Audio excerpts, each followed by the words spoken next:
잠시 후 여러분은 임진왜란이 일어나기 전까지 조선의 대외 관계에 대해 모두 알 수 있습니다. 자, 그럼 로빈의 기록을 시작합니다.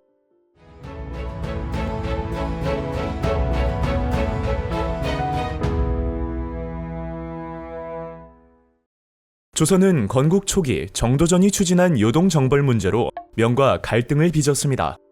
하지만 태종이 집권한 이후 명과 사대 외교를 추진하여 불필요한 충돌을 피하고 친선 관계를 유지하는 등 정치적 안정과 경제적, 문화적 신리를 추구하였습니다.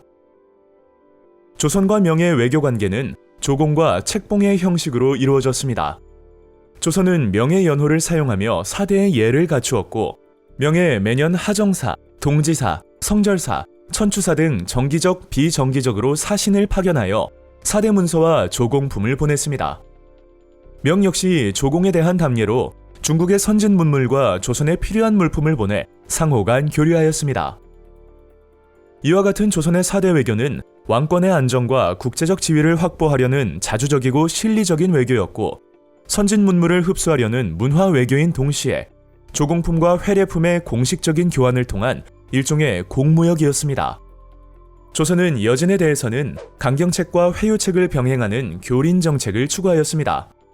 조선에 협력하거나 귀화한 자들에게는 관직이나 정착할 토지 등을 주어 조선인으로 동화시키고자 하였고, 국경지역인 경성과 경원에 무역소를 설치하여 국경무역과 조공무역을 실시하였으며, 한양에는 여진족 사신의 숙식과 접대를 위하여 북평관을 설치하였습니다.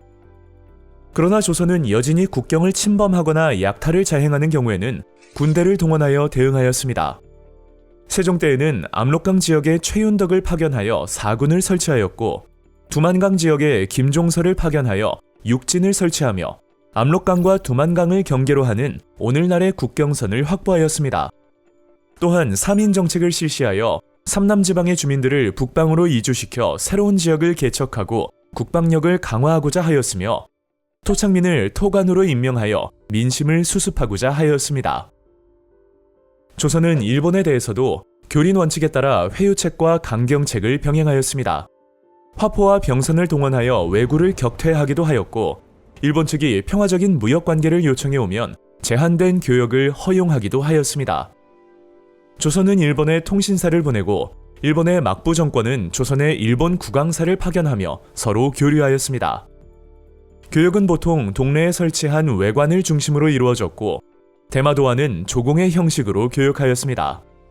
조선은 일본에 마포, 면포, 명주, 화문석, 호피, 약재, 대장경, 문방구, 서적 등을 제공하였고, 일본으로부터 구리, 유황, 물감, 향료, 소목, 후추 등 무기 원료와 기호품 등을 사들였습니다. 특히 조선에서 보내준 8만 대장경 인쇄본은 일본 불교 발전에 크게 이바지하였고, 목화는 일본의 의생활에 혁명을 일으킬 정도로 큰 영향을 주었습니다. 일본과의 관계에서 가장 큰 문제는 일본 해적인 왜구였습니다.